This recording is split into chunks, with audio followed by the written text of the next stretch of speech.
कई लोग क्रमबद्ध पर्याय का दुरुपयोग भी करते हैं। दुरुपयोग कैसे करते हैं? दो तीन तरह से दुरुपयोग होते हैं।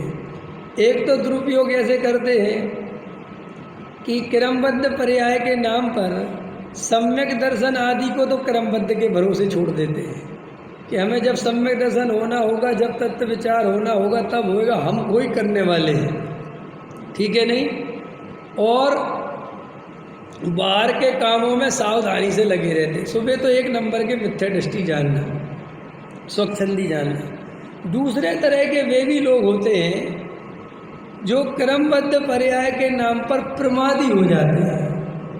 क्या हो जाते हैं? प्रमादी। प्रमादी माने आलसी। कैसे हो जाते हैं? देखो, मैं आपको एक बात कहता हूँ। जिन पूज्य गुरुदेव कांजी स्वामी ने इस क्रमबद्ध पर्याय के सिद्धांत का प्रतिपादन सर्वज्ञता के आधार से, शास्त्रों के आधार से किया, वे कांजी स्वामी के जीवन में कहीं पर भी आपको प्रमाद दिखता है, आलस दिखता है? क्या वे सुबह 9 बजे सो के उठते हैं क्या?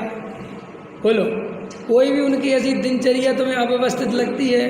कभी उठ गए, कभी चले गए, कभी खा लिया, कभी छोड़ दिया, कभी उपवास कर लिया, कभी दिखता है ऐसा? देखा कभी? नहीं देखा ना। जबकि सबसे ज़्यादा क्रमबद्ध पर्याय की श्रद्धा किसे मान के चलो भाई, गुरुदेव श्री से ज़्यादा तो नहीं हो सकती ना। उस आदमी ने तो उसको बताया सारे जगत के सामने, तो उसको पिया कितना होगा? उन्हीं के शिष्य डॉक्टर हुकुमचंद भारल साहब, जिनने क्रमबद्ध पर्याय को व्यवस्थित रूप दिया। गुरुदेव श्री तो प्रवचनों में बोल के निकल गए, लेकिन क्रमबद्ध के सिद्धांत का व्यवस्थित प्रतिपादन यदि किसी ने पुस्तक के रूप में और उसकी प्रवचनों की श्रृंखला बनाकर प्रस्तुत किया तो वे थे आदरणीय डॉक्टर हुकुमचंद भारल साहब। उनको क्रमबद्ध पर्याय की जितनी श्रद्धा उनकी थी, वैसी श्रद्धा और जगह देखने को नहीं मिलेगी आपको। बहुत ज़्यादा थी, माने बहुत ही ज़्यादा, बहुत ज़्यादा ही थी कुछ, समझ में आया? तो अभी उनके जीवन में कभी तुम्हें प्रमाद दिखा, कभी आलस दिखा। सुबह उनको 5 बजे उठना है और 1 घंटा घूमने जाना है, तो चाहे 365 दिन में दुनिया धर की उधर हो जाए वो हो जाए, उनका वो निश्चित है। उन्होंने इतने पुस्तक लिखी, इतने शास्त्र लिखे कि आप कल्पना नहीं कर सकते। और वो कैसे लिखी वो भी देखो आप उनकी मेहनत नहीं। हम तुम कुछ मेहनत नहीं करते, तुम जो और हम कमाने में मेहनत करते ना, इससे हजारों लाखों गुना मेहनत है डॉक्टर साहब। तुम्हारा हमारा कमाना क्या है? दुकान पे बैठ गए, माल आ गया, 2 रुपये का आया, हिसाब लगा के 3 रुपये में बेच दिया, काम खत्म। और थोड़ा सा हिसाब, और वो भी कहाँ मिलाते हो? अकाउंटेंट रख लिए, उनने मिला के दे दिया। बड़ा व्यापार है, तो समझ में आया? और सेठ जी सोचते कि हम बड़े मेहनती हैं। मेहनत देखनी हो तो डॉक्टर साहब की देखो, समझ में आया? भाई साहब, एक एक अक्षर लिखना। ठंड चल रही है और बिल्कुल ऐसा टोपा लगाएं, सॉल ओढ़े, लिख रहे हैं समय सार का पद्यानुवाद। उनने ये नहीं सोचा कि क्रमबद्ध है सब, ठीक है सो जाओ, क्या सोने की योग्यता है, ऐसा भाव तो नहीं आया। रोज लिखना। और सुनो, एक भी कार्यक्रम मिस नहीं करना। पूज्य गुरुदेव श्री का सुबह सीडी प्रवचन सुनना तो सुनना, चाहे दुनिया धर की उधर हो जाए, एक दिन नागा नहीं करना। और एक टारगेट बनाना, कितने दिन में मुझे अपना इस समय सार पूरा करना है लिखने का काम। विदेश में जाना, 45 साल तक लगातार गए, 1 साल नागा नहीं किया, समझ में आया? और एरोप्लेन में बैठे 19 घंटे का सफ़र, 24 घंटे का सफ़र, अपना कॉपी पेन जो भी अपनी व्यवस्था निकाली और लिखना चाहिए। ऐसी सावधानी होनी चाहिए क्रमबद्ध पर्याय के श्रद्धान में, तब है वो क्रमबद्ध पर्याय का। पुरुषार्थ में कमी नहीं और कर्तृत्व की गुंजाइश नहीं। क्या कहा मैंने? और तुमने, हमने क्रमबद्ध पर्याय के सिद्धांत को क्या किया? प्रमाद करने लगे। माने व्यापार में भी प्रमाद, कह रहे जो होना है, जितना आना होगा आएगा, क्या करना, क्लेश है व्यापार। अच्छी बात है, बहुत अच्छी बात, अच्छा सोचा तुमने, लेकिन तुमने वो समय बचा के किया क्या पहले वो तो बताओ। मैं सो गया तो सोना कौन सा धर्म है? सोने में कौन सा तुमने भला कर लिया? गाने सुन लिए, कौन सा गाना सुनना कौन सी अच्छी बात है? भाई व्यापार तो तुम्हें क्लेश लगा, क्योंकि मेहनत मांगता है, तो तुमने मेहनत तो करी नहीं, प्रमाद का पोषण कर लिया कि साहब हमें क्लेश, तो भाई क्लेश नहीं किया, अच्छी बात करी, लेकिन वो बचा के आत्म आराधना करते तो बात बढ़िया थी ना। नहीं समझे? कई लोग निर्वृत्ति ले लेते हैं बहुत जल्दी, निर्वृत्ति ठीक है, निर्वृत्ति ले ली। अब निर्वृत्ति ले ली तो वो गुणस्थान तो है नहीं उतना कि दिन भर तुम आत्मा का ध्यान कर सको, वो मन तो लगेगा नहीं उतना, पक्की बात लगना ही नहीं। समझ में आया कि नहीं? और तुमने व्यापार आदि को काम करने को क्लेश ठहरा दिया। क्या ठहरा दिया?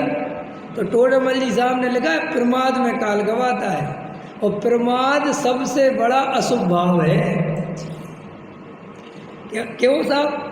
अजय सोनगढ़ में चले गए बहुत लोग निर्वृत्ति ले गए, तो वहाँ 2 टाइम प्रवचन सुन लिया और दिन भर सोते रहते हैं। बढ़िया खाना मिल गया और खाना अति आसक्त होके खाते रहते हैं और कहते बहुत बढ़िया है। क्या बढ़िया? किस बात का मजा ले रहे हो? हमारे घर में तो वहाँ जाओ तो क्लेश ही था।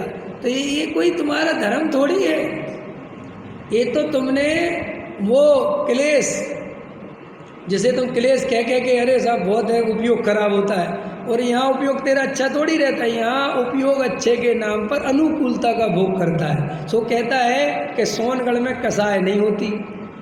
क्या होता है? सोनगढ़ में रहते तो कसाय, सो कसाय होगी कैसे? भाई तू तो कसाय वसाय के प्रसंग तो छोड़ के आ गया, जहाँ होती थी। और भाई तो साहब यहाँ तो तुझे समय पर रोटी मिल जाती, तो बहू से झगड़ा क्यों होगा? और समझ में आया? रोक टोक भी नहीं है, चाहे जितना मीठा खाओ चाहे जो खाओ, कोई कहने वाला नहीं है। वहाँ तो कोई कहता था अरे भैया इतना मीठा मत खाओ, कितना खाओगे? सो वहाँ क्लेश लगता था, कमाना पड़ता था तो क्लेश लगता था। समझ में आया? अब वहाँ पे बस अपना 2 टाइम गुरुदेव श्री का सुनो और सोते रहो और अपना खाओ। ऐसे बहुत सारे लोग सब करते हैं, ऐसा नहीं कह रहा मैं, लेकिन बहुत से कई लोगों की परिणति ऐसी हो जाती है, और उनसे कुछ कहो तो क्रमबद्ध पर्याय की दुहाई दे देते हैं। हमारी तो योग्यता ही ऐसी है, हम क्या करें? जो पर्याय आनी थी सो आ गई, हमें नींद आनी थी सो आ गई, उठना था सो उठ गए। अरे तो ये श्रद्धान की बात थी, तूने तो ये उपयोग में लगा दी, परिणति में लगा दी, सो भी तू मरेगा। तो कई लोग आधे अधूरे सिद्धांत से छल ग्रहण कर लेते हैं। तो एक तो क्रमबद्ध पर्याय से प्रमाद का पोषण नहीं करना किसी कीमत पर, और क्रमबद्ध पर्याय का अभाव करके अहंकार का पोषण नहीं करना। न कर्तृत्व चाहिए न प्रमाद चाहिए। एक क्रमबद्ध पर्याय का असली सिद्धांत है, ये असली सिद्धांत है उसका कि ना तुम प्रमादी हो और ना तुम कर्तृत्व अहंकारी हो। पुरुषार्थ पूरा और कर्तृत्व बिल्कुल नहीं, उसका नाम क्रमबद्ध पर्याय। क्यों? टोडरमल जी साहब ने तो लिखा है पुरुषार्थ से मोक्ष की प्राप्ति, काल अवधि होनहार कोई वस्तु नहीं। समझ में आया कि नहीं है?